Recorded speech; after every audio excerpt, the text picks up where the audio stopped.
আসসালামু আলাইকুম। খুব ক্রেভিং হচ্ছিল যে মোমো খাই, তো চিকেন মোমো অথবা ভেজিটেবল মোমো যে কোনো একটা হলেই হয়, মানে মোমো খেতে ইচ্ছে করে আর কি।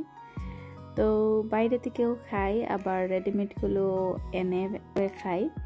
তো মনে হলো যে করে বানিয়েই খাই, তো বানাবো যেহেতু একটু ফ্রোজেনও করবো, সেজন্য একটু বেশি করেই বানাচ্ছি।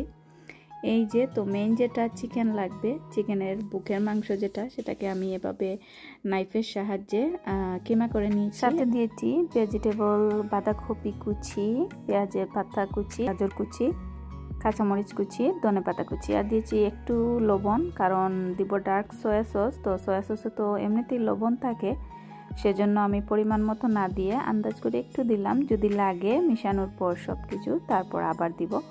তো চামচের সাহায্যে মেশাতে চেয়েছিলাম, কিন্তু দেখলাম ভালোভাবে মিশছে না, তাই ভালো করে হাত দিয়ে মিশিয়ে নিয়েছি।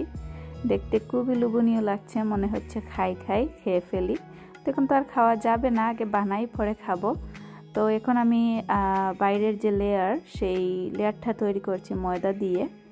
সেজন্য ময়দার মধ্যে সামান্য একটু তেল আর লবণ দিয়ে প্রথমে মেখে নিয়েছি, তারপর নর্মাল পানি দিয়ে একটা ডো তৈরি করে এটাকে রেস্টে রেখে দিয়েছিলাম 20 মিনিটের জন্য। আমি সবসময়ই পিঠা বা যে কোনো কিছু বানাতে গেলে এরকম টপ কাউন্টারটা ক্লিন করে মুছে তারপর এখানে বানাই, আমার সুবিধার্থে, যেহেতু একটু স্পেস লাগে এই জিনিসগুলো বানাতে। 20 মিনিট রেস্টে রাখার পর আমি ময়দার ডোটাকে হাত দিয়ে একটু মেখে নিয়েছি। তারপর ময়দা দিয়ে সামান্য আর একটু বড় করে একটা রুটি বেলে নিব, কারণ হচ্ছে ছোট ছোট করে কাটবো। একটা একটা করে বানালে দেখা যাবে যে অনেকটা সময় লেগে যাবে। বড় একটা রুটি বানালাম, এটা এত বেশি ঘন না আবার এত পাতলাও না, এই যে আমি দেখিয়ে দিচ্ছি এরকম হবে। এই মোমো কাটারটা টিমো থেকে আনিয়েছিলাম মোমো বানানোর জন্য অনেক আগেই, কিন্তু কখনো ইউজ করা হয়নি। মোমো বানানোর কিন্তু অনেক ধরনের ডিজাইন বা প্যাচ যেটা বলে আছে, তো সব যে পারফেক্ট ভাবে পারি তেমনটা না, তো যতটুকু পারি মানে চেষ্টা করি আর কি বানানোর। আসলে খুব ভালো যে হয় তেমন না, মাঝে মধ্যে নিজেরই হাসি উঠে নিজের বানানো ওঠা থেকে। তো এরকম আমি মোমো কাটার দিয়ে বানালাম, আবার স্টিলের যে গ্লাস, এটা দিয়েও গুল গুল করে কেটে তারপর যে কোনো শেপে করা যায় শুধু সাইজের জন্য। তো আমি এখন যেটা বানাচ্ছি এটা একদম এরকম পেঁচ দিয়ে দিয়ে মানে পুরোটা গুড়িয়ে একটা পুতলার মতো বানাবো। তো এটাও হচ্ছে একটা ডিজাইন।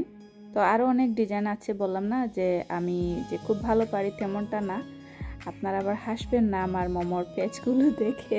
এই যে হয়ে গেল পুতলার মতো, এরকম বানিয়েছি কয়েকটা।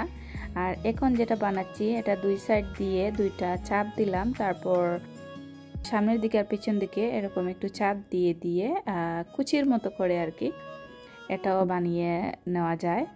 তো এই যে এরকম দিয়ে দিয়ে শেষের যে মাথাটা একটু রয়ে যাবে, এটাকে একটু হাত দিয়ে চাপ দিয়ে দিলেই রেডি হয়ে গেল আর একটা ডিজাইন। এরকম আসলে যার যার পছন্দ অনুযায়ী অনেকেই ডিজাইন অনেকভাবে দিয়ে থাকেন। তো আমার কাছে যেটা মানে সহজ মনে হয় বা আমি সবগুলো ডিজাইন একটু একটু চেষ্টা করছি আর কি, দেখি কোনটার থেকে কোনটা ভালো হয়। চেষ্টা করলাম আর কি, দেখি কয়েক ধরনের পারি কিনা। তো আলহামদুলিল্লাহ যতটুকু পেরেছি বানিয়ে নিয়েছি। মোমোর পেজগুলো যে খুব সুন্দর হয়েছে তেমনটা না, তারপরও চেষ্টা করলাম। তো আমি ফ্রোজেন করব, এভাবে একটু ছড়িয়ে রেখেছি খোলা খোলা করে। তো এগুলোকে প্রথমে একটু ডিপ ফ্রিজে রাখবো, একটু যখন শক্ত টাইপের হয়ে যাবে ঠিক তখনই জিপলগে ভরে অথবা একটা বক্সে করে রেখে দিব আবার ডিপে। যে কোনো সময় এটা খাওয়া যাবে শুধু স্টিম করে। তো এটা স্টিম করা কিন্তু দুই রকম করা যায়, একটা হচ্ছে যে ভাপ দেয়া যেটা শুধু সেটা, আর আরেকটা হচ্ছে যে একটু জল আর তেল মিশিয়ে যখন বলক চলে আসবে ঠিক তখনই মোমোগুলোকে ছেড়ে দিলে উলট পালট করে একটু ভেজে নিলে সেটা আরো মজা হয় খেতে। এগুলোর সাথে আরো কয়েকটা আছে, দেখালাম না, একটু চেপা টেপা হয়ে গিয়েছে, তো সেগুলোকে এখন আমি একটু স্টিম করে খেয়ে নিব। আজকের মতো এতটুকুই, আল্লাহ হাফেজ।